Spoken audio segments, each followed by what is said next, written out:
Pues nada, empezamos. Es que recasco, Gabón, buenas noches. Gracias por acudir, quienes estáis aquí presente en Bilbao, la comunidad cristiana de Ibarrecolanda, y quienes estáis a través de Zoom en diferentes lugares. De parte de Berpistu, muchas gracias por haber acudido una vez más a este espacio que periódicamente abrimos y que trata de aportar, de dar luz a la búsqueda de una iglesia diferente en este mundo nuestro. Una iglesia que responda de otra manera a los retos y a las realidades que nos toca vivir. Durante los años anteriores hemos escuchado diferentes personas, diferentes propuestas y hoy traemos una más. Traemos una para seguir dando luz a esta búsqueda y a este deseo. Desde Valencia nos va a hablar Lucía Ramón. Jesús va a hacer la presentación completa. También le agradezco a Lucía.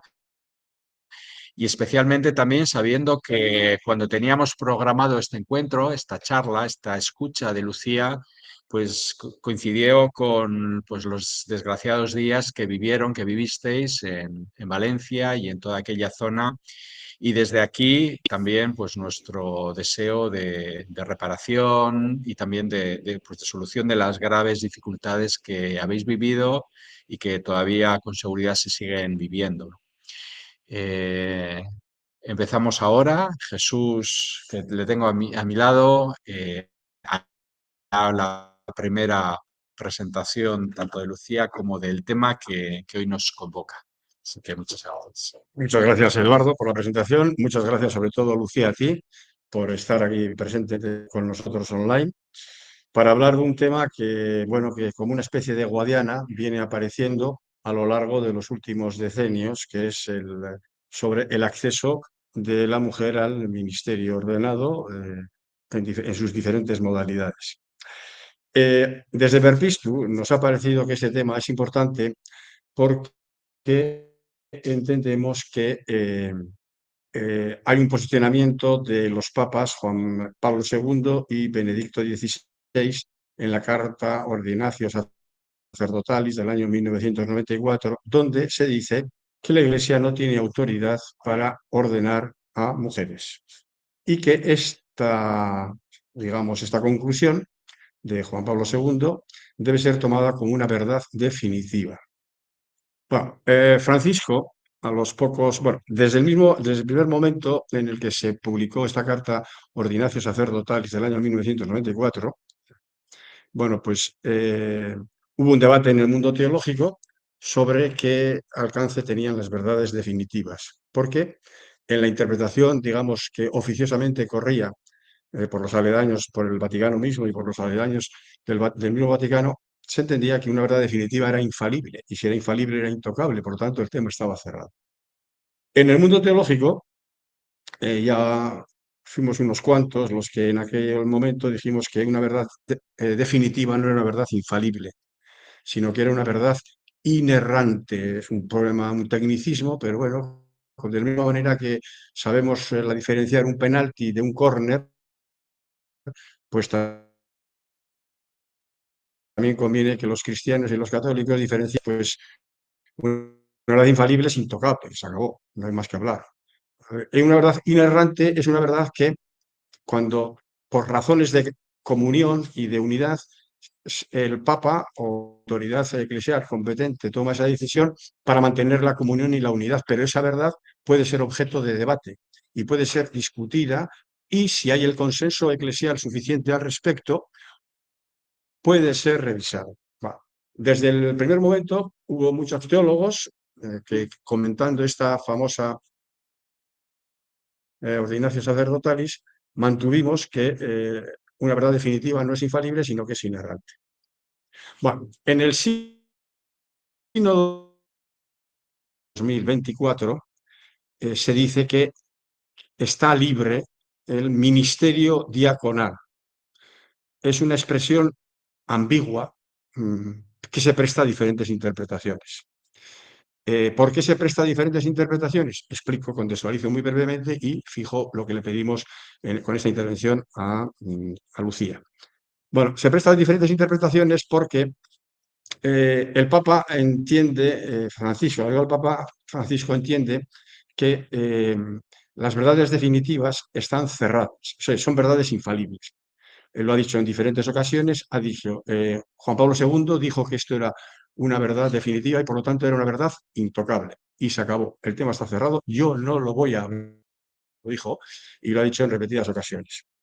Por lo tanto, tenemos un problema teológico de tipo jurídico, es decir, un debate en qué medida las verdades definitivas son infalibles o son inerrantes. Francisco cree que las verdades definitivas son infalibles. Una buena parte del mundo teológico entiende que esas verdades definitivas son inerrantes.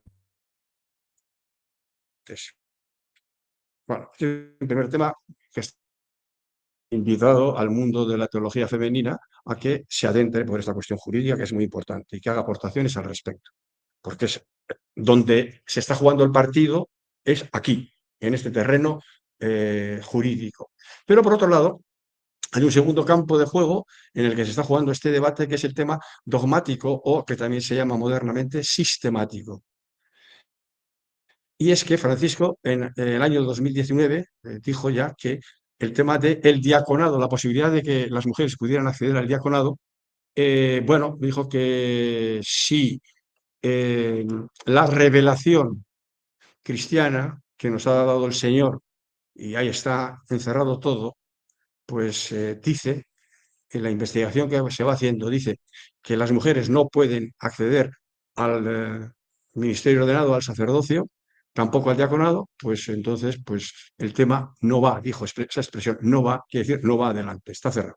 Bueno, esta cuestión de tipo más dogmático, más sistemático, llevó a que se creara una comisión dos comisiones se han creado ya, pero una primera de teólogos y de expertos sobre el tema del diaconado de la mujer. Entonces, que el ministerio ordenado son diáconos, presbíteros y obispos. Y porque Juan Pablo II en Ordinatio Sacerdotalis habla del presbiterado y evidentemente del episcopado, pero no habla, el tema del diaconado queda en el aire.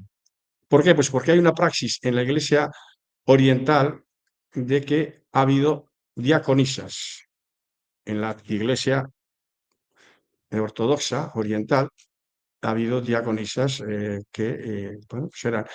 La discusión está centrada desde el punto de vista dogmático en si esas diaconisas eran mujeres ordenadas o lo que, y se les ordenaba como se ordena a un diácono o a un presbítero o a un obispo, o si eran lo que se confería a estas mujeres para que fueran diaconisas, eran bendiciones. Es la diferencia que existe en griego, una palabra técnica que no me lío mucho más, entre la queirotonía o la queirotosía, si era una ordenación o si es una bendición. Francisco dijo que la comisión se había dividido mitad y mitad, que la mitad del diaconado que se impartía a las mujeres en el primer milenio y en la Iglesia Oriental, y por tanto también de alguna manera en la latina, era una bendición, no una ordenación. Y otra parte entendía que había argumentos para decir que lo que se impartía a las mujeres era una ordenación, no era una bendición. Evidentemente, la cuestión de fondo, desde un punto de vista práctico, es si se confiere al ministerio del diaconado a las mujeres como como un orden, como un sacramento del orden, evidentemente, pues es el primer paso para pasar con un tiempo posterior al sacerdocio, al presbiterado y al episcopado. Este es el tema de debate que está en esta cuestión. Bueno, Francisco se decanta por lo que va diciendo y sugiriendo a entender el ministerio del diaconado de la mujer no tanto como un ministerio ordenado con imposición de manos y invocación al Espíritu, que es lo propio del sacramento del orden, sino que se decanta por una bendición. Por lo tanto, estaríamos hablando de un ministerio laical, no estaríamos hablando de un ministerio ordenado. Claro, este es un tema muy importante que probablemente se va a dilucidar en el próximo mes de junio o mes de julio, cuando la comisión que se ha vuelto a crear, la tercera, según mis informaciones, pues se decante sobre esta cuestión. Bueno, nosotros hemos invitado a Lucía para que hable, he hecho una contextualización de los términos, de las, digamos, trabajo que muchas mujeres y el movimiento de mujeres dentro de la Iglesia pues se está desempeñando para que se reconozca el papel de la mujer en la Iglesia, con el protagonismo que les corresponde como bautizadas que son, y para que nos hable también, ella que conoce perfectamente este asunto, pues de la tarea que todavía queda y de los argumentos que hay al respecto. En la última entrevista que se le ha hecho recientemente en Noticias Obreras, ha hablado de este asunto, ¿no? Y de un teólogo de referencia que es para Francisco, que es Hans-Urs von Balthasar, que, bueno, pues que mantiene muy peculiar, muy singular al respecto. Y sin más, yo os dejo con Lucía, que seguro que vamos a aprender todos mucho, y agradeciéndole que efectivamente pues, que esté con nosotros. Muchas gracias, Lucía, tienes la palabra. Buenas noches. Bueno, he de decir que cuando me invitó Jesús para esta conferencia, yo me resistí como gato panza arriba por diferentes motivos. Uno de los motivos que ahora lo explicaré, hablaré un poco de cómo este título me produce un triple desasosiego. Es verdad que él no me dijo el título, sí que me dijo que quería que habláramos de este tema de las mujeres, del diaconado, en el contexto del sínodo, así en términos más amplios. Y cuando vi el título, ¿por qué el Papa Francisco ha retirado el sacerdocio de la mujer del sínodo mundial? Pues la verdad es que me di un buen susto. ¿Por qué? Razones y consecuencias, ¿no? Creo que el título sí que es interesante, es atractivo y yo me gusta dejar a la gente que ponga los títulos que quiere cuando doy conferencias normalmente.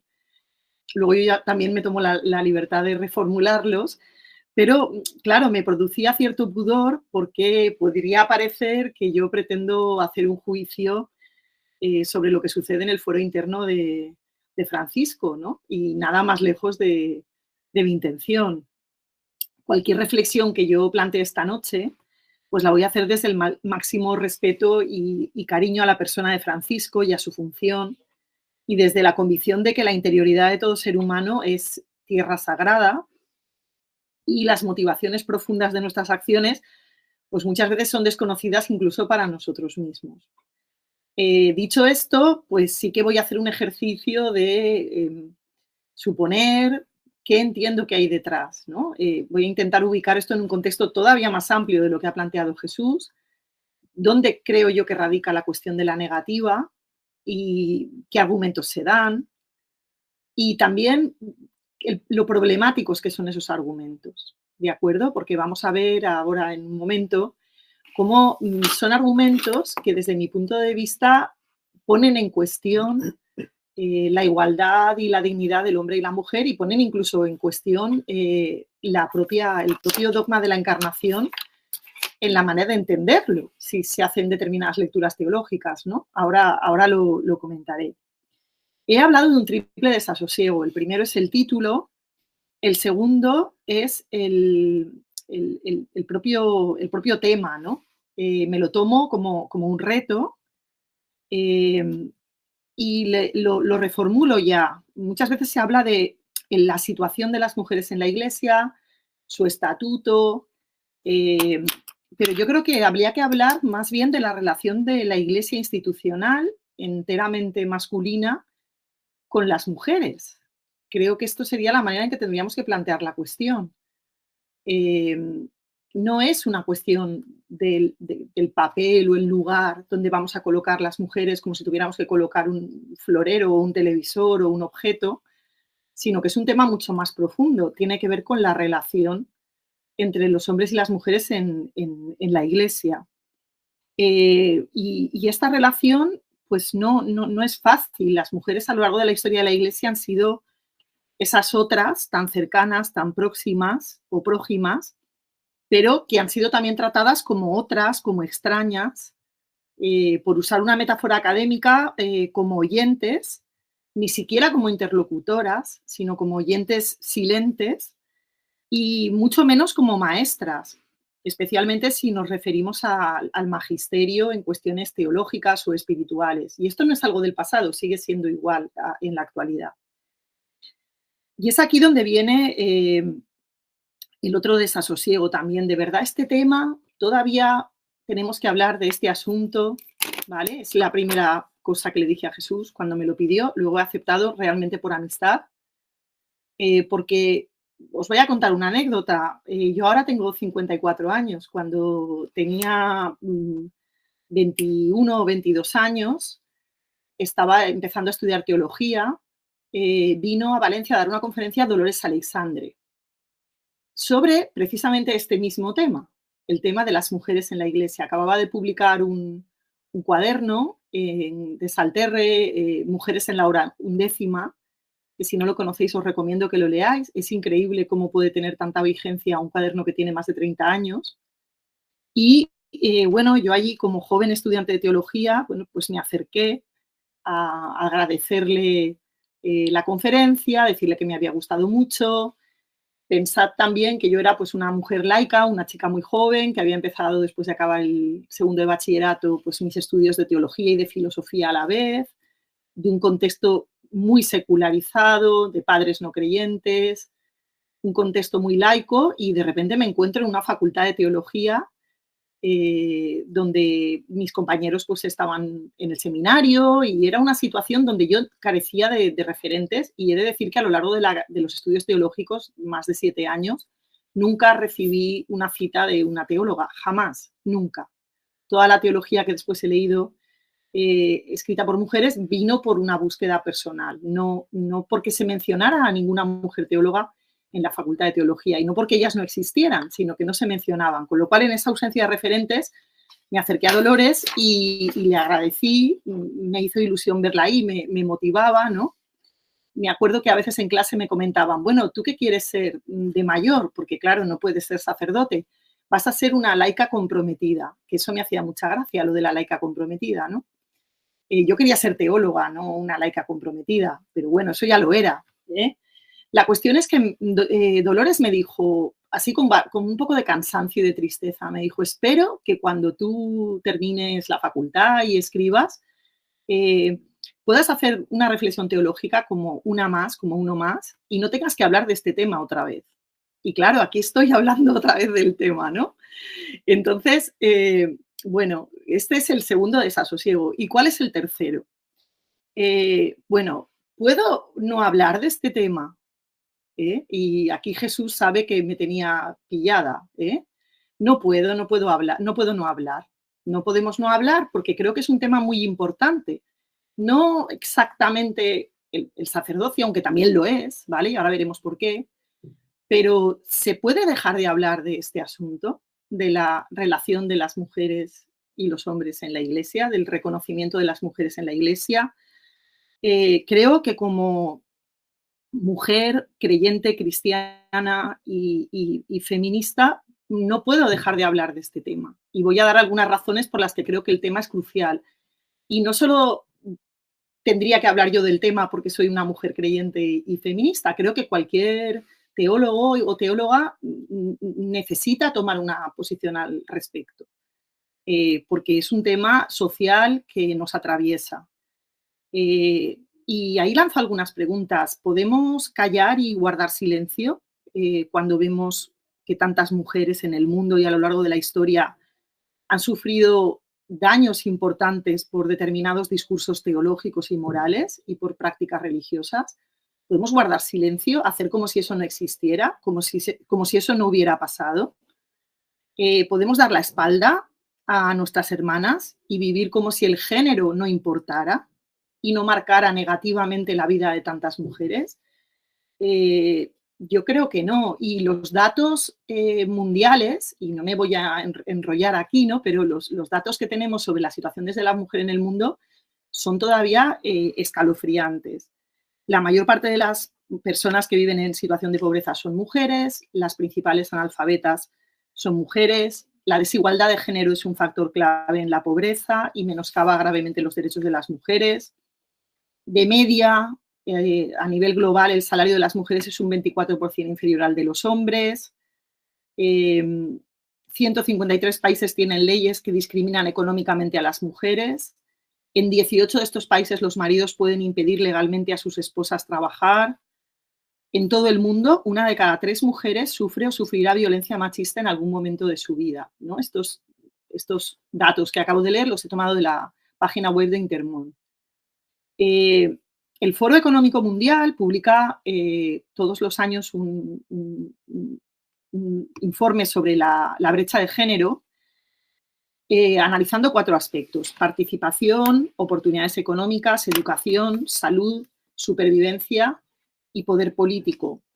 Y en 2023, el Foro Económico Mundial estimó que se necesitarían 131 años para eliminar las desigualdades de género en el mundo. En 2020 estimaba que se necesitarían 99,5 años, más o menos un siglo, pero la pandemia del COVID ha retrasado el logro de la igualdad a una generación más. Y yo me hago la siguiente pregunta, y os hago la siguiente pregunta esta noche: ¿cuántos años hará falta para resolver la brecha de género en la Iglesia? Pues me da un poco de miedo contestar, ¿no?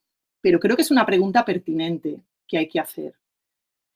Como teólogos y teólogas no podemos dejar de hacernos estas preguntas incómodas, como cristianos y cristianas bautizados. No podemos dejar de hacer estas preguntas, que esta es otra de las incomodidades de esta conferencia. No es agradable disentir.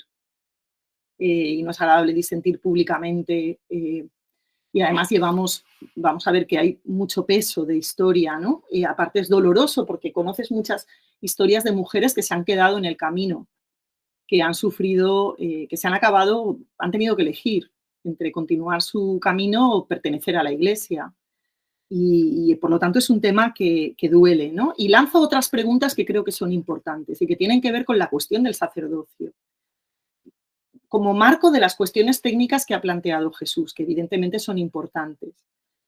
¿Cómo han influido e influyen los discursos religiosos y teológicos, las enseñanzas morales y prácticas, las estructuras sociales, políticas y religiosas eclesiásticas en esta situación de desigualdad global de las mujeres? ¿Cómo han afectado? Creo que esta es una pregunta pertinente. ¿Promueven la equidad, la salud, la sanación y la liberación de las mujeres, nuestras estructuras eclesiásticas, nuestros discursos teológicos, nuestra teología moral?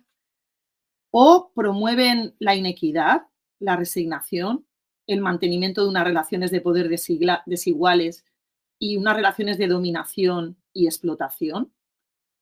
¿Son parte de la solución o parte del problema? ¿Cómo podría influir la Iglesia, la teología, la espiritualidad, para lograr una mayor justicia y una mayor coherencia con el Evangelio de Jesús? Y también en su práctica. Y partimos de algo esencial. Si vamos al Evangelio originario, en la propia praxis histórica de Jesús de Nazaret, en su mensaje, él no hizo distinción de varones y mujeres, llamó a un discipulado de iguales, y además para él un signo fundamental del reino, y de eso nos dan testimonio todos los evangelios, fue precisamente la salud integral de las mujeres.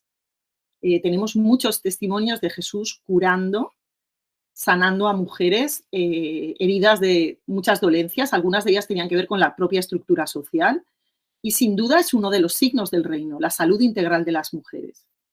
¿Qué podemos aprender de esto? También creo que es importante, no voy a meterme en profundidad en este asunto porque no da tiempo y no os quiero cansar mucho, pero creo que este tema también hay que verlo en perspectiva ecuménica. Yo soy profesora de ecumenismo y hemos de darnos cuenta, a veces vivimos en una especie de burbuja católica, romano-católica, y no nos damos cuenta que ya hay otras iglesias cristianas, algunas de las cuales nosotros les reconocemos su apostolicidad, como la Iglesia Anglicana, que tienen ordenación femenina y tienen mujeres ordenadas para el presbiterado y también como obispas. Por lo tanto, de alguna manera, el asunto también hay que ponerlo en perspectiva ecuménica. Hay una experiencia en otras iglesias, hay una experiencia concreta y de eso también podemos aprender. También hay una argumentación teológica. De hecho, la Iglesia Anglicana y la Iglesia Episcopaliana de los Estados Unidos, su argumentación para la ordenación de las mujeres es precisamente la credibilidad de la Iglesia, la credibilidad del Evangelio. Hasta qué punto se puede sostener que es creíble y coherente excluir a las mujeres del sacerdocio cuando hablamos de que Jesús es aquel que rompió todas las barreras. Bien, ¿por qué esta larga introducción? Bueno, porque yo creo que la cuestión del sacerdocio se ha convertido además en un símbolo y de un debate mucho más amplio y más profundo. Y eso lo quiero destacar esta noche. Creo que es el debate además que tenemos que tener.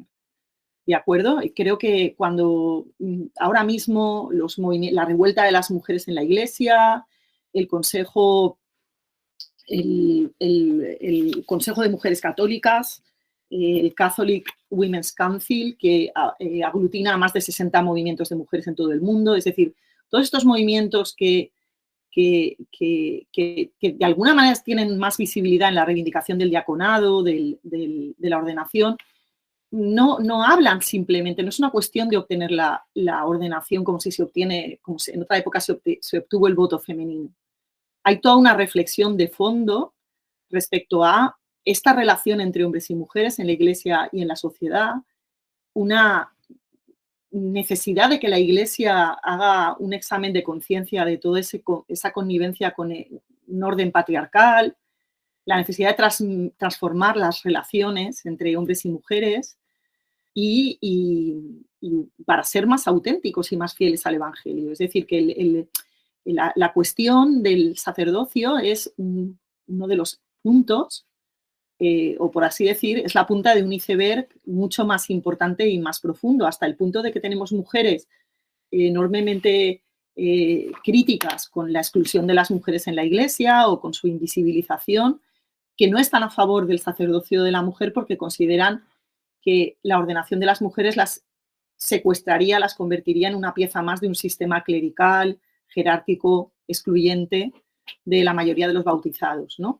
Que el tema es complejo. Que esta cuestión es símbolo, insisto, de un debate mucho más amplio sobre el reconocimiento efectivo de la plena humanidad y dignidad de las mujeres como hijas de Dios. Es un símbolo del debate sobre el reconocimiento y la valoración de las aportaciones de las mujeres a la Iglesia y de su trabajo en la Iglesia en favor de la comunidad a lo largo de la historia y en la actualidad. Parece que si ese trabajo o esa contribución no se hace como un ministro ordenado, no existe. Y es que de verdad no existe, se silencia, se olvida. Sobre la falta de reconocimiento, también es un debate sobre la falta de reconocimiento, discernimiento y apoyo institucional de las vocaciones de las mujeres cristianas a lo largo de la historia y en la actualidad. Hay mujeres cristianas que se sienten llamadas al sacerdocio. Vosotros tenéis en Bilbao a María José Arana, que conozco muy bien y quiero mucho, que ya escribió en el año 94 Mujeres sacerdotes, ¿por qué no?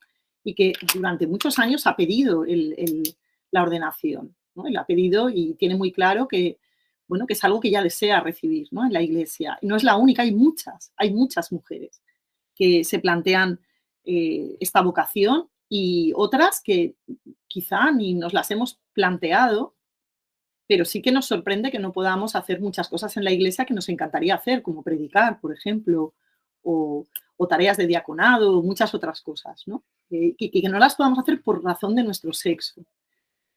Este debate también tiene que ver con la necesidad de encontrar cauces efectivos para nuestra plena participación en la Iglesia. Y cuando hablamos de plena participación, hablamos también en los ámbitos de decisión, de gobierno y de magisterio.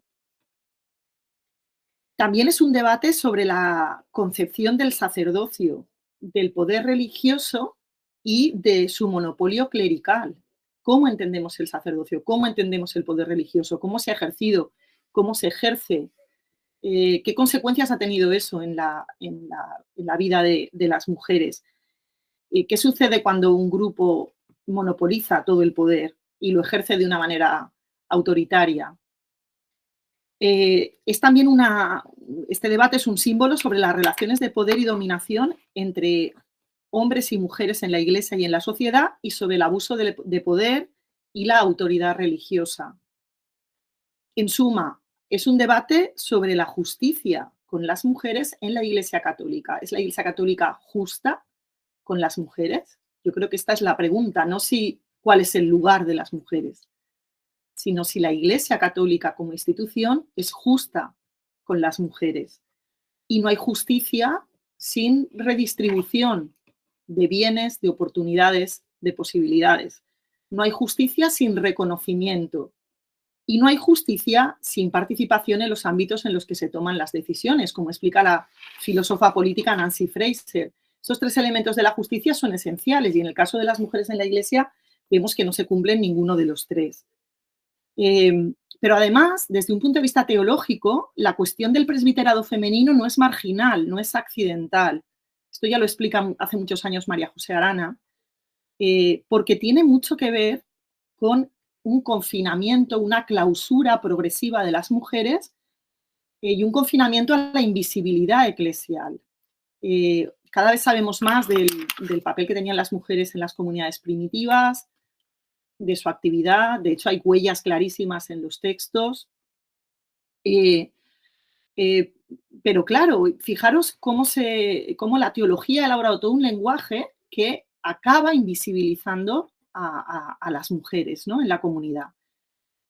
Porque si, como dice Ranner, la potestad de orden y jurisdicción que otorga el sacerdocio son la base de la visibilidad y la unidad visible de la Iglesia, entonces las mujeres, como no tenemos ninguna de las dos potestades a causa de nuestra incapacidad para recibir el sacramento del orden, nos convertimos en invisibles, nos convertimos en feligresas de segundo orden, repitiendo, prolongando una larga tradición de dependencia y de sumisión.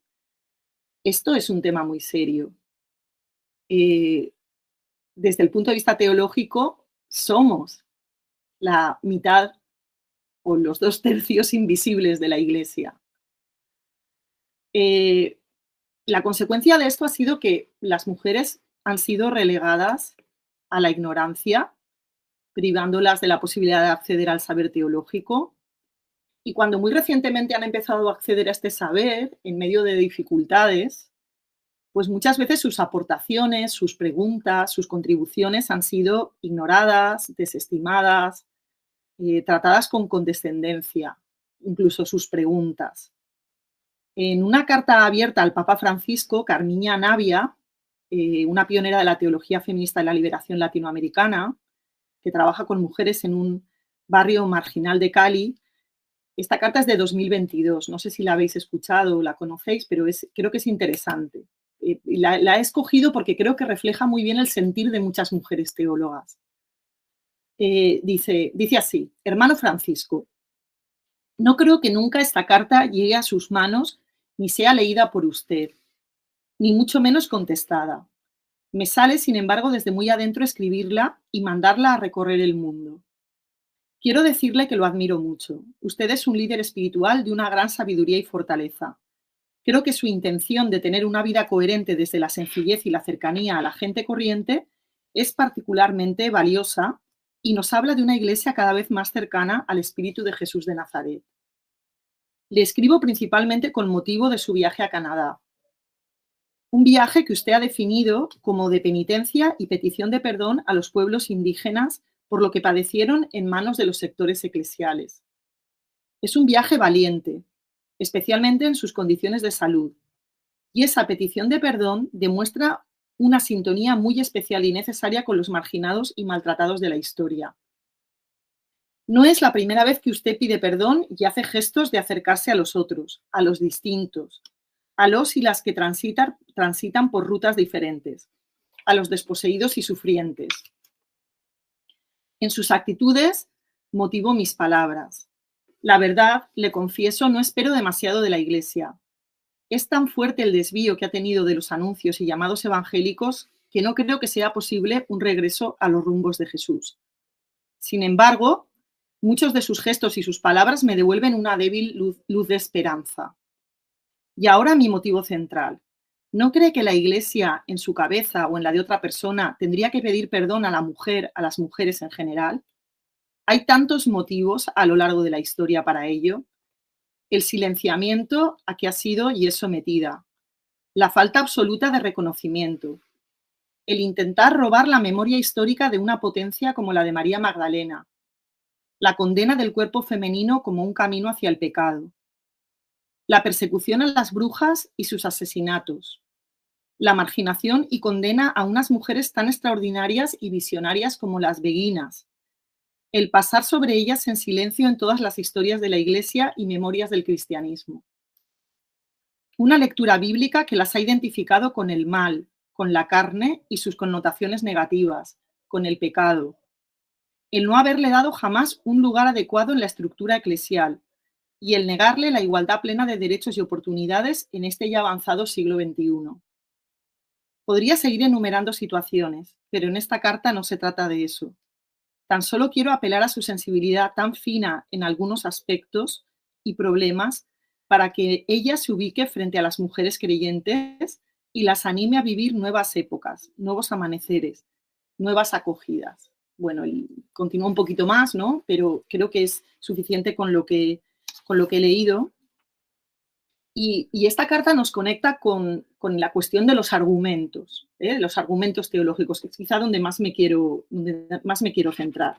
¿Y por qué me quiero centrar en los argumentos teológicos? Porque a veces sería mejor, como mujer creyente, escuchar de la Iglesia un no, no queremos, un por qué no, ¿vale? Yo que también soy madre, más de una ocasión a mi hijo le he dicho no, ¿por qué no? ¿De acuerdo? Y es necesario. Pero en este caso, cuando empiezan los argumentos, la cosa se pone más complicada, ¿eh? Y vamos a ver cuáles serían estos argumentos. Todos podríamos entender que puede haber razones de carácter histórico, cultural, por la situación de las mujeres en la época del nacimiento del cristianismo, en los siglos posteriores, para no pensar que una mujer puede ejercer estos ministerios públicos. Pensemos que en el Imperio Romano, por ejemplo, una mujer no podía ser testigo válido. Es decir, hay muchos motivos históricos para explicar esta postergación de las mujeres, ¿no? Pero lo interesante en el caso de las mujeres son las razones y los argumentos y cómo estas razones en cierto sentido se mantienen o se mantienen implícitamente. ¿Cuáles son los argumentos tradicionales? Y para no hacerlo muy largo, voy a ir directamente a Santo Tomás de Aquino, ¿no? Tomás de Aquino es, de alguna manera, aquel que sintetiza todo un pasado teológico que viene desde la época de los padres de la Iglesia y lo recapitula hacia el futuro. Y el argumento principal que va a utilizar Tomás de Aquino, y que no se lo inventa él, viene de Aristóteles en el fondo, ya de alguna manera está en Agustín, en otros términos, no en términos aristotélicos, sino más bien platónicos, pero bueno, en cualquier caso, el argumento que aparece claramente y repetido en muchos autores es que las mujeres no pueden recibir las órdenes sagradas por su naturaleza, es decir, es una razón antropológica. La mujer tiene una naturaleza deficiente e inferior, por lo tanto es incapaz de recibir el sacramento. Leo textualmente a Tomás. La mujer es inferior al hombre, el varón es más perfecto por su razón y más fuerte por su virtud. Y la mujer necesita del varón no solo para engendrar, como ocurre con los demás animales, sino incluso para gobernarse. La mujer ha nacido en estado de sujeción y esto la incapacita para recibir el sacramento. Si se le confiriera, tampoco sería una ordenación válida, sería como ordenar a un loro o a un burro o a un elefante. Dice Tomás, junto con los niños, los incapaces privados de uso de razón, los físicamente discapacitados, los esclavos, los asesinos y los hijos ilegítimos, en el sexo femenino no se puede significar una superioridad de grado, puesto que el estado de la mujer es de sujeción. Síguese que no puede recibir el sacramento del orden. Y esto se repite una y otra vez, ¿vale? El argumento de Tomás, de que la mujer está subordinada por naturaleza y por lo tanto la ordenación no solo sería ilícita, sino inválida, se utiliza abundantemente, junto con la idea de que la mujer es la puerta del mal, es una ocasión de pecado, es más proclive al pecado. Pensemos que se relee el Génesis desde todo el mito de Pandora, ¿no? Toda la idea de que la mujer es la que abre la puerta del mal, que es especialmente impura, y en resumen, no es un miembro perfecto de la Iglesia como el varón. Y esto se va recogiendo en el derecho, en la teología, en la predicación, constantemente. Claro, el problema de esta argumentación es que en su momento podía tener un sentido, era consistente con los discursos médicos, filosóficos, sociales de la época, pero esto es inaceptable. Santo Tomás pensaba que las mujeres no eran capaces de engendrar, como Aristóteles. Pero esto ya sabemos que no es así, no tiene ningún sentido. Es decir, el contexto ha cambiado absoluta y radicalmente. Hablar de una diferencia de grado en cuanto a humanidad y en cuanto a perfección entre hombre y mujer rompe totalmente con lo que sería la proclamación de fe, ¿no? De la creación de varón y mujer a imagen de Dios. No tiene sentido, ¿de acuerdo? Y sin embargo ahí está. Y creo que este trasfondo antropológico pesa muchísimo, como el tema de la impureza, del cuerpo, de la menstruación, ¿de acuerdo? Todos estos elementos pesan enormemente a la hora de decidir, aunque no se expliciten. Y vamos a ver que constantemente el discurso oficial siempre va a incidir en la diferencia sexual como una diferencia insuperable. Nunca se va a poner el foco en la humanidad compartida, que es realmente lo que nos caracteriza a hombres y mujeres. Evidentemente somos diferentes, tenemos singularidades, pero somos humanos. Y cuando Jesús se hizo humanidad en la doble significación que tiene la humanidad. Nos incluyó a nosotras, no se hizo solo humanidad masculina, ¿de acuerdo? Y este va a ser el problema que tenemos de fondo en los argumentos. No obstante, el primer argumento que se suele utilizar y que hemos escuchado es el de la venerable tradición en la práctica de la Iglesia. La tradición entendida como siempre se ha hecho así y por lo tanto no puede ser de otra manera. Pero esto es una forma muy poco teológica de entender la tradición, muy discutible. La tradición cristiana se debe entender desde la lógica de la encarnación. Es una realidad histórica, dinámica, es algo vivo, inacabado. El espíritu sigue actuando en la historia, en la Iglesia, y nos abre al futuro para que vayamos discerniendo la verdad, buscando la verdad. Una verdad que se nos va dando en la historia. Esto en el ecumenismo lo explicamos muchas veces. El ecumenismo es una novedad en el siglo XX que surge por el impulso del espíritu. No es algo que ya estaba ahí de manera clara. Por lo tanto, el espíritu sigue actuando y la tradición no es repetir mecánicamente el pasado. Y además cabría preguntarse, ¿qué pasado? ¿Qué pasado es el que tenemos que repetir? También tendríamos que hacer un ejercicio de discernimiento para ver qué elementos del pasado sirven para encarnar el evangelio originario en la actualidad y qué elementos que consideramos tradición han sido realmente el resultado de una inculturación del momento y que serían cuestionables a la luz de la perspectiva actual. Yo creo que esto es una reflexión que tenemos que hacer, más teniendo en cuenta toda esa carga de discurso misógino que tenemos en la tradición cristiana por la tradición filosófica en la historia occidental. La teología y la práctica eclesial han de tener suficiente talante profético y místico para percibir, desvelar y hacer vida hoy la fuerza liberadora del mensaje cristiano contenido en los textos bíblicos y en la tradición. Y en esta línea, ya en el año 74, Karl Rahner decía, respecto a este tema de la ordenación de las mujeres, decía, la práctica de la Iglesia Católica de no ordenar mujeres para el sacerdocio no tiene ningún contenido teológico obligatorio. La práctica actual no es un dogma. Está basada pura y simplemente sobre una reflexión humana e histórica que era válida en el pasado, en condiciones culturales y sociales que están cambiando rápidamente.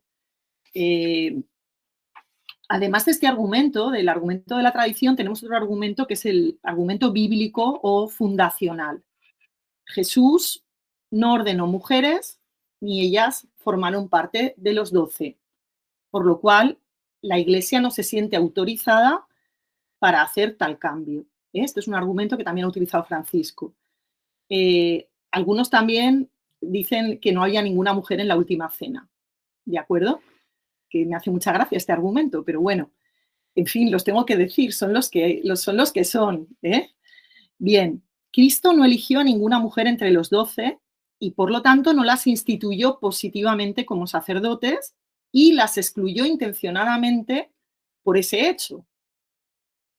Bien, con mucha ironía y con mucha socarronería valenciana, González Faust le he oído yo decir que tampoco instituyó sacerdote ningún polaco, ni nadie que no fuera judío, ni ningún negro. Y no por ello hemos excluido de la ordenación a los polacos o a los negros o a personas que no fueran judías, ¿no?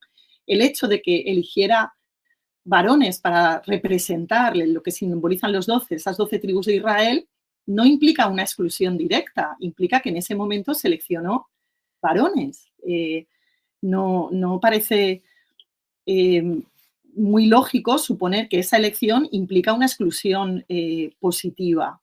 Además, respecto al tema de los 12, hemos de tener en cuenta que a menudo se cometen muchos anacronismos. Los 12 tienen un papel dentro de la teología de Lucas, sobre todo en los Hechos de los Apóstoles, representan las 12 tribus de Israel, el nuevo Israel, pero incluso en los propios textos, entre los evangelios, los libros los Hechos de los Apóstoles, las cartas de Pablo, vemos que hay diferencias. Por ejemplo, hablamos de que a Pablo no le negamos el carácter de apóstol y de pilar de la Iglesia y no perteneció al grupo de los 12. Cuando desaparece Lucas, ¿no? Es sustituido por Matías, otro judío, no es sustituido por Pablo. Es decir, los 12 representan es un símbolo. Y cuando ellos mueren no son sustituidos tampoco. Es decir, al final tienen un carácter simbólico de pilares de la Iglesia que representan la apostolicidad, pero es una apostolicidad de todo el pueblo, de toda la Iglesia, porque la apostolicidad es de la Iglesia, no es de los individuos, ¿de acuerdo? Otra cosa es cómo se garantice esa apostolicidad, ¿no? A través de la sucesión apostólica, todo lo que queramos, pero al final la apostolicidad es una nota de la Iglesia. Y no encontramos que se prevea un relevo nominal de los 11 después de su muerte. Como he dicho, Pablo tampoco pertenece al grupo de los 12 y si lo consideráramos apóstol de pleno derecho, porque muchas veces se unen estos dos términos, apóstol y los 12, y son dos cosas distintas en los evangelios, pues Pablo no sería un apóstol porque no es uno de los 12 y sin embargo lo reconocemos como apóstol. Y también en el Nuevo Testamento encontramos a María Magdalena como apóstol de los apóstoles, que fue venerada así en la Iglesia primitiva y hasta muy recientemente en la Iglesia católica, gracias a Francisco, pero durante siglos en la Iglesia ortodoxa ha sido venerada María Magdalena como apóstol de los apóstoles. Negar el apostolado femenino también es complicado, teniendo en cuenta que las mujeres son las primeros testigas o testigos de la resurrección, son las que anuncian el anuncio de la resurrección, son enviadas por Jesús a llevar a los discípulos el anuncio de la resurrección y son testigos directos del querigma. Acompañaron a Jesús en vida, presenciaron su muerte, estuvieron al pie de la cruz, ungieron su cuerpo para la sepultura y se encontraron con el resucitado. ¿Quiénes pueden tener más autoridad que ellas como testigos? Además, el símbolo de los 12 no aparece vinculado a una función jerárquica en el Nuevo Testamento. Podemos, por lo tanto, decir que esta cuestión de los 12 no resuelve el problema o no resuelve la pregunta.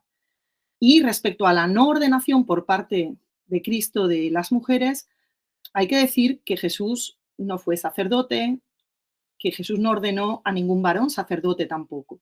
No tenemos una ordenación directa por parte de Jesús, ni siquiera los apóstoles eran sacerdotes, es decir, es un anacronismo. Al contrario, el Nuevo Testamento y el propio Jesús supone una ruptura con la mediación sacerdotal del Antiguo Testamento y se afirma, luego hay toda una teología en la Carta a los Hebreos, ¿no? Que Cristo es el único mediador, es el único sacerdote, ¿no? Por eso, en esas primeras comunidades de creyentes que se reunían en las casas para partir el pan, no había sacerdotes y los dirigentes ejercían diversidad de ministerios laicales. El sacerdocio que existía ahí era el sacerdocio del bautismo. Y en este sentido todos eran sacerdotes y todas eran sacerdotes por el bautismo. Eran por el bautismo ungidos como sacerdotes, profetas y reyes, también las mujeres. Estos distintos ministerios se fueron concretando en funciones, en ministerios, etcétera, ¿no? Pero lo cierto es que es muy complicado encontrar argumentos bíblicos. Antes he leído a Rahner como una autoridad teológica. El propio Vaticano creó una comisión bíblica a finales de los 70 para estudiar el asunto de si había o no fundamento bíblico para negar o para apoyar la ordenación de mujeres. Y esta comisión declaró sin ambigüedad que no hay en la Escritura indicios suficientes para decidir la cuestión. La Iglesia podría modificar su práctica secular y admitir a las mujeres en la ordenación sacerdotal. A pesar de esto, en el año 74 ya nos encontramos con la ordinatio, en el año 94, perdón, nos encontramos con la Ordinatio Sacerdotalis, antes una declaración vaticana, Inter Insignores, en 1976, también Juan Pablo II en la Humiliaris Dignitatem hace algunas referencias a esta cuestión y vamos a ver cuáles son los principales argumentos que aparecen en esos textos, que son los que a mí me parecen los más problemáticos de todos los que he contado hasta ahora. Primero estaría el argumento de la representatividad. Fijaros que son argumentos de carácter simbólico antropológico. Claro, con estos antecedentes antropológicos uno ya o una ya sospecha, ¿no? Hay cierta sospecha. Bien, ¿cuál es el argumento de la representatividad? Cristo fue y sigue siendo varón y por lo tanto solo puede ser representado por varones. Las mujeres no pueden representar a Cristo. Este argumento es muy problemático. Ya he dicho antes que Cristo asume a toda la humanidad, se hace humanidad, se hace anthropos. Por tanto, asume la humanidad femenina y masculina y ha muerto por todos y por todas. Si esto no fuera así, si su masculinidad fuera tan excluyente o si se interpretara de manera tan excluyente, esto pondría en cuestión toda nuestra fe, porque entonces haría falta una redentora femenina. Haría falta que el Logos se encarnara en una mujer y que esta mujer muriera en la cruz y nos redimiera a nosotras. Porque claro, somos tan distintos que la salvación de Cristo no se aplicaría a nosotras. Esto me genera a mí muchísima perplejidad, ¿no? Y si aceptamos que nos representa a todos y a todas en cuanto a humanidad, entonces, ¿por qué nosotras no podemos representarle a Él? ¿Es que somos menos humanas? Lo dejo ahí. El argumento simbólico nupcial. Este argumento nos coloca en un pedestal honorífico. Las mujeres somos la Iglesia y somos lo femenino, la Iglesia en cuanto a femenina. Pero Cristo, como varón, es identificado con el esposo de la Iglesia que solo puede ser representado como un varón. Es un argumento muy complicado, yo lo sé, es muy complicado. A mí me cuesta entenderlo y me cuesta explicarlo, pero ahí está. Hay una relación esponsal entre Cristo y su Iglesia y el sacramento del orden tiene que mantener esta representación simbólica. Claro, en la comunidad, la Iglesia es femenina, que es la comunidad. ¿Quién representa a Cristo cabeza? El sacerdote. Y Cristo es un hombre y solo puede ser representado por un hombre. Si lo representara una mujer, romperíamos toda esta simbología. Y yo me pregunto, ¿y qué pasa si rompemos esta simbología? Es que igual la tenemos que romper, porque es una simbología muy problemática. El problema es si tiene sentido y si es inteligible, porque en el fondo es una simbología que se apoya en un esquema patriarcal en el que se da, por supuesto, que hay un superior, que es el varón, el esposo, y una inferior sometida, que es la esposa, que era algo que sucedía en el siglo I, pero que ahora ni sucede ni queremos que suceda. Y por otra parte, vuelvo a las preguntas de antes. Cuando usamos esta simbología, ¿no estamos reforzando el orden patriarcal? no le estamos dotando de una estabilidad y una eternidad muy sospechosa?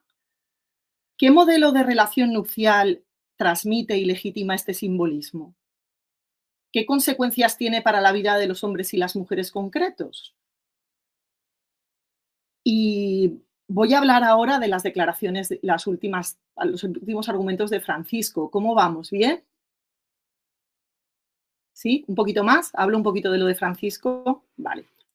Bueno, ¿cuáles serían las declaraciones que ha hecho Francisco? Lo ha explicado antes muy bien Jesús, ¿no? Tenemos varias, ya en 2013, en un vuelo apostólico a Río de Janeiro, le pregunta a una periodista en referencia al tema y él contesta, en referencia a la ordenación de las mujeres, la Iglesia ha hablado y ha dicho no. Lo ha dicho Juan Pablo II con una formulación definitiva. Esta puerta está cerrada. A mí esto me suena durísimo, ¿eh? Bien. En otro vuelo, a otra periodista, en un vuelo a Suecia en 2016, sobre la ordenación de las mujeres en la Iglesia Católica, la última palabra es clara y la dio San Juan Pablo II y esto es permanente, ¿no? Esto es lo que antes nos ha explicado Jesús. En la exhortación apostólica Evangelii Gaudium, en 2013, vuelve a aparecer el argumento simbólico. Por eso os lo he contado, porque aparece. Para excluir a las mujeres de la ordenación. Dice en este documento, por otra parte, precioso, el sacerdocio reservado a los varones como signo de Cristo esposo que se entrega en la Eucaristía es una cuestión que no se pone en discusión. Continuamos con todo el argumento simbólico. En la exhortación apostólica Querida Amazonia, en 2020, reconoce la aportación de las mujeres en la Amazonía, bautizadoras, catequistas, misioneras, rezadoras, pero alerta del peligro de que si las asociamos o las vinculamos al sacramento del orden, eso nos llevaría a clericalizar a las mujeres, lo que provocaría sutilmente un empobrecimiento de su aporte indispensable. Vamos a ver que Francisco habla, y últimamente ha hablado varias veces, de la necesidad de desmasculinizar y de desclericalizar la Iglesia. De hecho, este último neologismo, el desmasculinizar la Iglesia, lo utilizó el 30 de noviembre de 2023 mientras se reunía con miembros de la Comisión Teológica Internacional. ¿Vale? Y habló de desmasculinizar la Iglesia. El problema que tenemos con estas afirmaciones es que, por un lado, lo escuchamos y pensamos que se están abriendo puertas, pero luego rápidamente vemos que él invoca un doble principio, el principio mariano y el principio petrino dentro de la Iglesia, que toma de un teólogo, de Urs von Balthasar, y que él considera que es constitutivo de la Iglesia, parte de la constitución de la Iglesia, y esto es teología, cuidado, esto es teología, es una teología, desde mi punto de vista muy discutible y muy peligrosa, muy simplificadora de la propia Iglesia y del cristianismo, ¿no? De la constitución de la Iglesia, porque podemos invocar otras tradiciones como el principio joánico del discípulo amado, otros principios, ¿no? En fin, ¿en qué consiste esto del principio mariano y el principio petrino? En virtud de este principio, las mujeres representarían la dimensión contemplativa y materna de la Iglesia, mientras que los hombres representarían su dimensión apostólica y jerárquica, que sería el principio petrino. El principio mariano debe referirse únicamente a las mujeres y el petrino a los hombres. Claro, este doble principio nos condena a una asimetría definitiva y legitima la situación actual. Los roles actuales eclesiales tal y como están asignados. La teóloga y filósofa italiana Lucia Mantini ha dicho que este principio no puede responder a la complejidad del presente en un libro que además prologa el Papa. Esto también es interesante. Lo digo para que veáis que el tema está ahí en debate, ¿no? Y esto es bonito también. En este libro ella, se llama así el libro de Desmasculinizar la Iglesia, ella dice que funciona como un frágil motivo para reafirmar la reserva masculina a la ministerialidad ordenada y para agravar la exclusión de las mujeres de los procesos de decisión en las comunidades. ¿Vale? Esto dice Lucia Bantini. Dice ella, y me gusta mucho esto, ¿no? Dice, promete simplificar esa complejidad que nos aterra. Hay mucho miedo aquí a la complejidad, a la diferencia, a la diversidad, de devolver las diferencias a la unidad deseada por el sujeto más fuerte, o de ordenarlas con precisas polaridades jerarquizadas. Y porque permite a algún nostálgico volver a proponer de manera elegante ese horizonte patriarcal que hoy ha entrado en crisis. Esto es lo que dice Lucia Bantini, ¿no? Dice que es como cuando decimos hermanos, ¿no? Y pretendemos incluir a las mujeres sin nombrarlas, pero de hecho lo que estamos haciendo es invisibilizarlas. Este principio mariano-petrino cancela, neutraliza a las mujeres a través de unas imágenes que las exaltan, ¿no? Entonces, la Iglesia es la reserva espiritual, pero claro, está en una dimensión tan elevada que no toca la realidad y que no toca ninguno de los espacios de decisión ni de la vida concreta y de gestión de la Iglesia. Bien, es un abrazo que sofoca asimétricamente a todos los sujetos, ¿no? Porque yo creo que esta situación nos perjudica a todos, a hombres y mujeres. En ese libro que acabo de mencionar sobre desmasculinizar la Iglesia, hay otro teólogo que también es sacerdote, Luca Castiglioni, y él reivindica el principio juánico y dice que el discípulo amado representa ese discípulo que es definido desde el amor, no por ser hombre o por ser mujer. ¿De acuerdo? Esto también es interesante, se pueden hacer otras lecturas. Y ya para terminar, está una cuestión que me parece muy importante, que es el argumento de que no ordenar a las mujeres es evitar que se clericalicen, pobrecillas, ¿vale? Perdonadme la ironía, pero es que, vale, esto lo ha dicho muchas veces Francisco, pero lo ha dicho mucha gente, no, es muy común oír esto. Pero claro, esto significa interpretar el sacerdocio o el sacramento del orden en clave sacral, ¿no? Si de verdad la causa de la clericalización es el orden sacerdotal, tampoco deberían recibirlo los hombres, ¿no? O deberían renunciar a él. Es que es tan evidente que si eso es lo que clericaliza, entonces tenemos un problema. Estoy de acuerdo en el hecho de que las mujeres simplemente reciban el orden sacerdotal tal y como se entiende ahora, sin revisar nuestra teología del ministerio ordenado, sin hablar de los ministerios laicales. Lo que haría es mantener todavía este esquema, esta estructura clerical, ¿no? Pero esto es un tema para otra conferencia. Pero bueno, lo que sí que no me parece serio es mantener que eso solo es un peligro que tienen las mujeres si son ordenadas. Y más cuando es la única vía de acceso a una participación real en las estructuras de la Iglesia. El camino pasa por asumir la perspectiva ministerial de la Eclesiología del Vaticano II, en el que la ordenación no se interpreta como ordenación sacerdotal, que es la interpretación tridentina, sino como ordenación para el ministerio del diaconado, el presbiterado o el episcopado en cuanto a servicios encaminados a la construcción de la Iglesia y a la realización de su misión, más que en función del altar, que es lo propio del sacerdocio. ¿De acuerdo? O sea, hay ahí toda una imagen, un imaginario sacerdotal asociado a la potestad sacra, que segrega a un grupo y lo coloca en una posición de superioridad, y esto es todo lo que hay que revisar, toda esta teología del sacramento. Y bueno, me gustaría concluir con unas palabras del propio Francisco. Es una invitación a escuchar, a continuar el diálogo que hace el propio Papa en el prólogo de este libro del que he hablado, Desmasculinizar la Iglesia, donde hay un debate en torno a estos principios con Baltasar, el principio petrino y el principio mariano.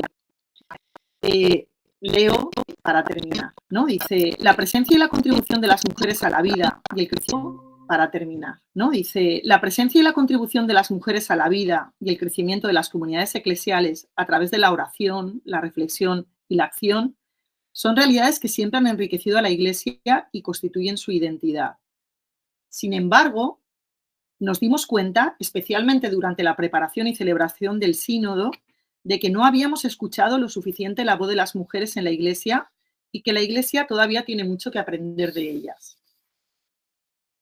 Es necesario escucharnos unos a otros para desmasculinizar la Iglesia, porque la Iglesia es una comunión de hombres y mujeres que comparten la misma fe y la misma dignidad bautismal. Escuchando verdaderamente a las mujeres, los hombres escuchamos a alguien que ve la realidad desde otra perspectiva, y así nos vemos llevados a revisar nuestros proyectos, nuestras prioridades. A veces estamos perdidos.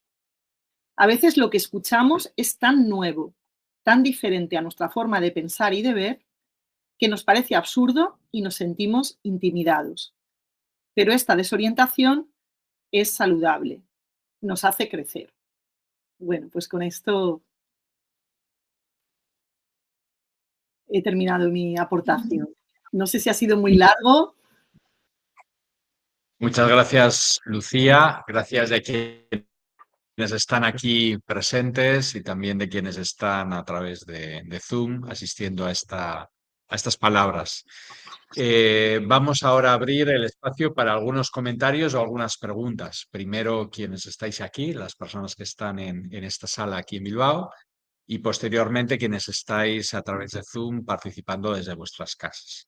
Así que vamos a pediros si alguien tiene alguna opinión o alguna pregunta para Lucía para que complete o amplíe algo de lo que ha dicho. Pues en esta sala, si alguien quiere, pues tiene la posibilidad de levantar la mano y decirlo. Lo comentaremos para que todo el mundo también, quienes estáis a través de la pantalla, pues podáis saber qué es lo que se le está preguntando a Lucía. ¿Quién tiene alguna cuestión, alguna pregunta? Y al fondo. Lucía, no sé si nos oye o no. Vente. Si quieres acércate ¿Quieres aquí, acercarte? hazla desde aquí para que así ya todo el mundo te escuche. Delante del ordenador. Vale. Vale, te dejamos el espacio. Vale, para que hagas tú mismo. Venga, pues. Bueno, no, Lucía, tú has dicho que esto es la punta del iceberg, ¿no? Este tema del sacerdocio. Y es evidente que la base de todo es la igualdad que como bautizados y bautizadas tenemos y que nos debe hacer iguales. Luego en la realidad de la sociedad y de la Iglesia, ¿no? Pero claro, la punta del iceberg, el tema que son puntas muy importantes. Este tema del sacerdocio, así como el tema del celibato, por ejemplo, ¿no? Pero son puntas muy importantes porque yo creo que transformando o abriéndonos a la perspectiva tanto del diaconado como del sacerdocio, el tema es que se cambia la estructura, se va cambiando la estructura de la iglesia. Y el tema, yo creo que el tema difícil que estamos, yo creo que tan desfasados con la sociedad en la que vivimos es que la estructura actual de la iglesia es que es tan disconforme con la sociedad en la que vivimos que no somos, como decías tú de las otras iglesias, es que no, como decías, que no eran Que perdemos credibilidad. creíbles o Creíbles. eso, Credibilidad. Ujú. creíbles. Entonces, claro, este tema de sacerdote toca al tema de la misma estructura de la iglesia, que es la que en el fondo tenemos que ir cambiando con pequeñas o con grandes decisiones, que esta sería una gran decisión que hay que ir madurando y debatiendo, pero que es verdad que los argumentos que has puesto tú es que no son creíbles ninguno de ellos. O sea, los argumentos que se utilizan, tanto los bíblicos como los de la tradición, como los últimos que has dicho de que parece que está en la cabeza de Francisco, es que no son creíbles. Es lo que opino, ¿no? Entonces, bueno, no sé. Muy bien. Muchas gracias. No sé si hay alguna otra persona o a través de Zoom, si alguien quiere hacer alguna participación con algún comentario o pregunta que le sirva a Lucía para enriquecer los argumentos que nos ha presentado durante esta tarde-noche. ¿Alguien quiere? Que levante la mano. Eso es, que levante la mano. A ver, espera, Francisco, espera un momentito, que ahí hay una segunda participación presencial y después entras tú. Bueno, me quiero hacer eco un poco de lo que decía mi compañera que no ha podido venir cuando le he dicho que había este encuentro. Y me decía, y ya nos interesa a las mujeres ahora que nos hagan sacerdotes si no hay más cambios, porque vamos, nos van a comer, aunque fuésemos casi el 50% ordenadas, pero ya nos interesa, esa es lo que ella se planteaba en estas circunstancias si no se cambian otras, si nos dan ahora el Papa Francisco y los que le tienen atado, si nos dan la oportunidad de decir si que ordenamos sacerdotes, mujeres, decís que sí o no. Muy bien.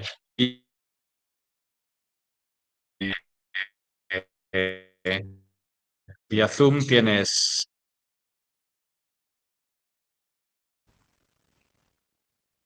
¿Ya?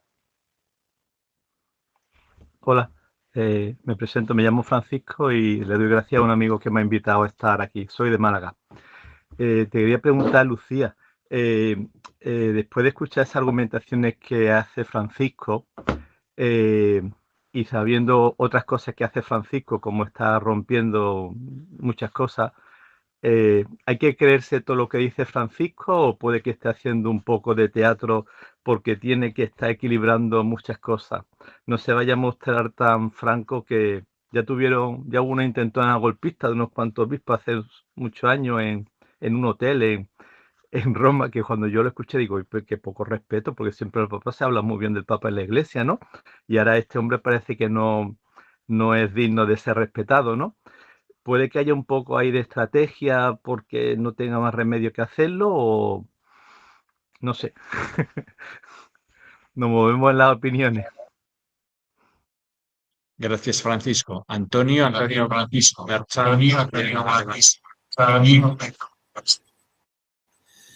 Hola, buenas.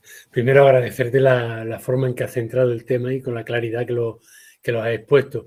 Yo me surge una gran duda o una doble duda, en qué medida todos estos problemas que aparecen con respecto a la ordenación en cualquier sentido de las mujeres responden a un miedo respecto al reparto de poder que se puede producir o que se tendrá que producir inevitablemente, o también qué carga hay de miedo a que las mujeres puedan cambiar el enfoque de la teología, el enfoque de la vida de la Iglesia, que yo creo que por otra parte puede ser bastante enriquecedor, pero que evidentemente hay sectores muy fuertes que le tienen mucho miedo a ese tipo de enfoque. Muchas gracias.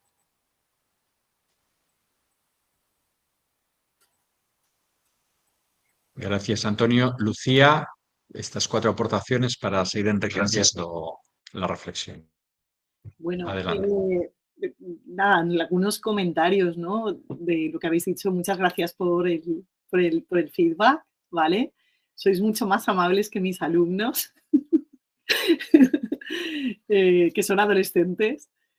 También es verdad que les explico filosofía y no es lo mismo. Sí, la verdad es que ha sido un placer veros, a los que os he visto las caritas y muy agradable poder tener este feedback, ¿no? Lo primero, bueno, voy hacia atrás, ¿no? El tema de la estrategia. Pues mira, no lo sé. lo he dicho al principio y lo digo totalmente en serio, ¿eh? Esta sensación un poco de desasosiego de decir, bueno, ¿hasta qué punto? Es que no tengo ni idea. A mí me cuesta creer que él esté convencido de esos argumentos, pero los seres humanos somos complejos. Es un hombre mayor, con una larga historia como sacerdote, yo qué sé. Igual de verdad cree esos argumentos. Es que no lo sé. Lo que sí que sé es que yo no puedo con ellos. Yo como mujer cristiana, yo no puedo. No, y lo he dicho también, me genera un desasosiego, ¿no?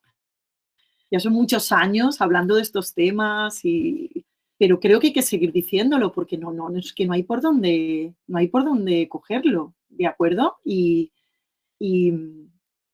cuando preparaba la conferencia, decía, madre mía, ¿no? Voy a hacer un esfuerzo, eso siempre lo he hecho cuando era estudiante de teología, hay que hacer un esfuerzo por entender qué hay detrás del argumento, ¿no? Y además como profesora de ecumenismo, bueno, ¿qué hay de bueno aquí? ¿Qué se está intentando preservar?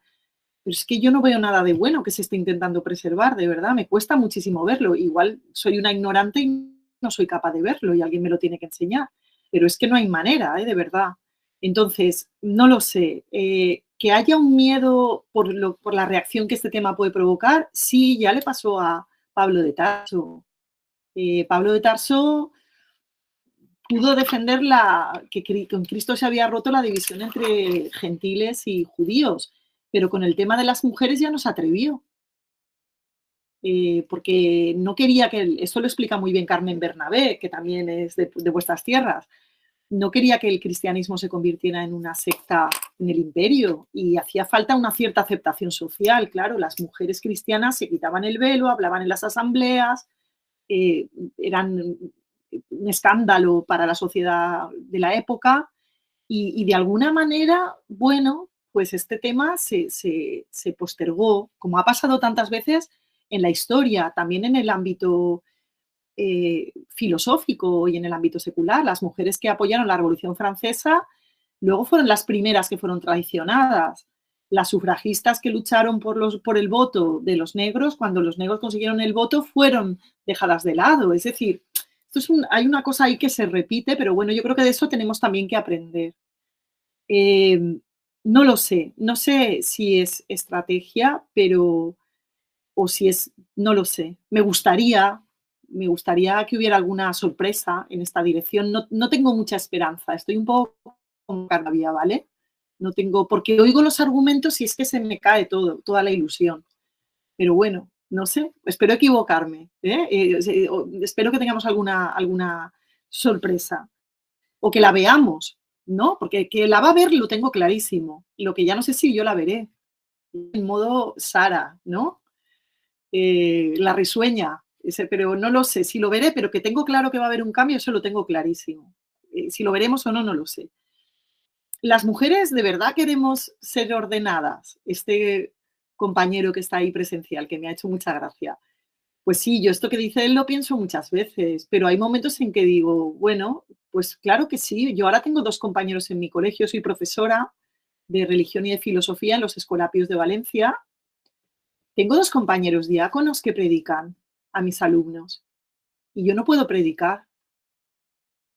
¿No sabéis eso lo que me cabrea? Claro, no quieres hasta que no puedes. ¿Vale? Yo no tengo vocación de sacerdote como María José, pero hay mujeres que sí, y me parece que hay que tomarse muy en serio la vocación de la gente. Entonces, que hay mujeres dispuestas y que tienen vocación, eso es un hecho. Y están y lo dicen y se visibilizan y se les ignora como si fueran unas locas. Esto me parece que es un tema muy serio, que no se tome en serio, porque de hecho en otras iglesias podrían ser ordenadas. En la iglesia anglicana podrían ser ordenadas sacerdotes. No sé, a mí esto me interpela, ¿no? El miedo al reparto de poder, clarísimo. ¿Qué hay detrás de todo esto? Hay una misoginia muy fuerte en una parte importante de la iglesia y de la curia y de los órganos. Vamos a ver, ¿cuántos de estos hombres que van a tomar estas decisiones tienen relación con mujeres que no sean subalternas? relaciones en pie de igualdad, de amistad, de trabajo. Muchos de ellos, desde que entraron en el seminario, no se han vuelto a relacionar con una mujer que no sea alguien subalterno, incluidas las mujeres de las comunidades o de las parroquias donde han estado. ¿Qué aprendizaje hay de la corresponsabilidad? ¿Qué aprendizaje hay de lo que me puede enriquecer una compañera? Claro, ese aprendizaje hay que hacerlo y no se hace en un día. Y yo creo que eso falta, porque la propia estructura es tan refractaria, por así decir, a la presencia de mujeres, que claro, es imposible, no están expuestos en la formación en los seminarios, en las facultades de teología, ¿cuándo están expuestos a mujeres? Que no sean mujeres subalternas, insisto. Esta para mí es una cuestión fundamental. Miedo, mucho miedo. Miedo a lo desconocido, miedo a la mujer, eso también es una cuestión, es un clásico antropológico, ¿no? Pero bueno, con el miedo no se va a ninguna parte, ¿no? El miedo es lo contrario de la fe, es lo contrario del evangelio, es lo contrario del espíritu. Bueno, pero es que está ese miedo y yo creo que no solo miedo, misoginia y cierto interés. O sea, no las voy a tener compitiendo. Podemos tener el peligro ahora con la gente joven que tengan lo que llamamos el síndrome del hereu aquí en Valencia, el hereu en Cataluña, ¿no? El heredero. Claro, si solo estoy yo, si somos pocos, tenemos todo para nosotros. Y esto yo creo que es algo que está pasando. ¿De acuerdo? Que puede pasar, es un peligro, es una tentación, ¿no? Yo estoy en una orden religiosa, y bueno, voy a ser, aún no he sido ya, he hecho mis votos perpetuos y ya soy presidente de una fundación, director de no sé qué, ¿vale? Claro, esto es muy tentador. Si empiezas a introducir mujeres en esa ecuación, que además somos, pues eso, en general, muy trabajadoras, muy perseverantes, muy... Claro, yo creo que hay muchos hombres que sí que se sienten amenazados. Es un error, yo creo que es un error, pero bueno, ahí está. Pero creo que es una realidad. Y luego el tema de los cambios, de la tradición, se me ha ocurrido con la primera intervención, lo que pasa es que me he despistado un poco porque no me lo he apuntado y entonces ya, si no, que vuelva a intervenir.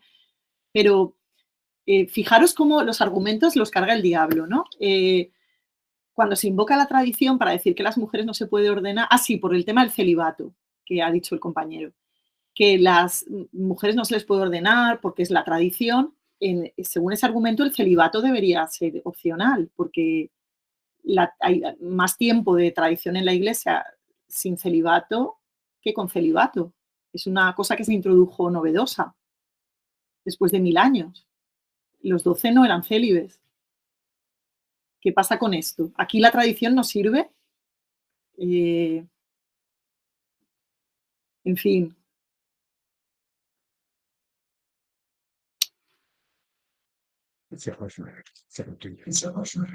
Muy bien, muchas gracias, Lucía, por tus aportaciones complementarias.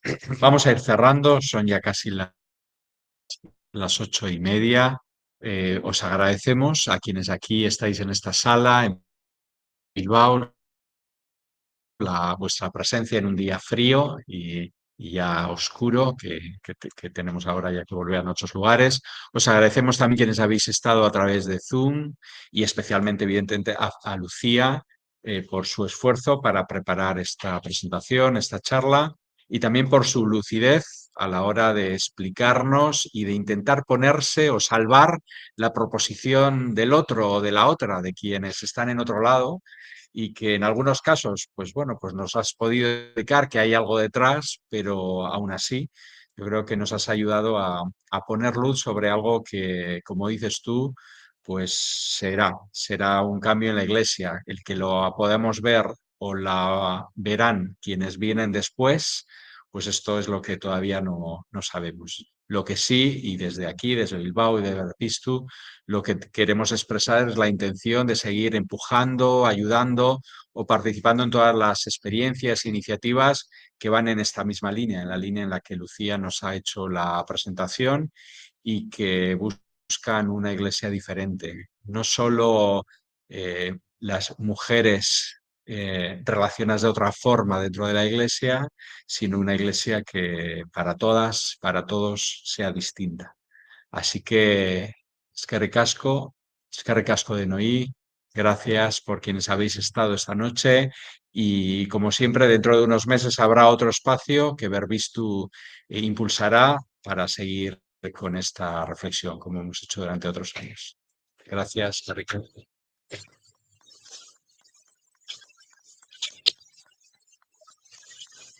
Gracias, muchas gracias, ¿eh? Buenas noches. Gracias Gracias. por la invitación.